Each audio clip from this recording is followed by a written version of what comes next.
செய்தியை பார்த்துக் கொண்டிருக்கிறோம். டிட்வா புயலின் வேகம் 7 கிலோமீட்டரிலிருந்து தற்போது 5 கிலோமீட்டராக குறைந்திருக்கிறது. டிட்வா புயலின் வேகம் 7 கிலோமீட்டராக குறைந்த நிலையில் தற்போது மேலும் குறைந்து 5 கிலோமீட்டராக மாறி இருக்கிறது.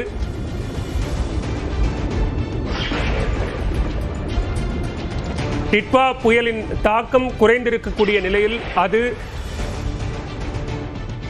காற்றழுத்த தாழ்வு மண்டலமாக வலு குறையும் என்ற எதிர்பார்ப்பும் ஏற்பட்டிருந்த நிலையில் தற்போது அதனுடைய வேகம் என்பது மேலும் குறைந்திருக்கிறது. இது தொடர்பான கூடுதல் விவரங்களோடு இணைகிறார் சிறப்பு செய்தியாளர் சடையாண்டி. விவரங்கள். பாலவேல், அடுத்த 3 மணி நேரத்திற்குள்ளாக புயல் வலுவிழக்கும் என இந்திய வானிலை ஆய்வு மையம் தெரிவிச்சிருக்கிறாங்க. ஏற்கனவே புயலாக அது தொடர்ந்து வடமேற்கு திசையில் சென்னையை நோக்கி நகர்ந்து வந்து கொண்டிருக்கிறது.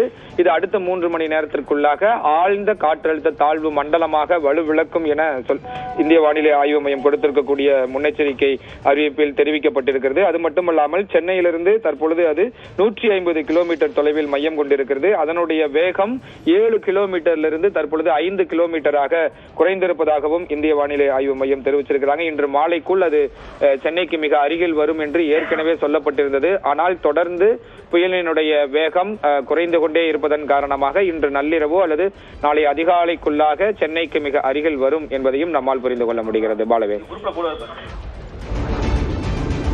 விவரங்களுக்கு நன்றி. சடையாண்டி.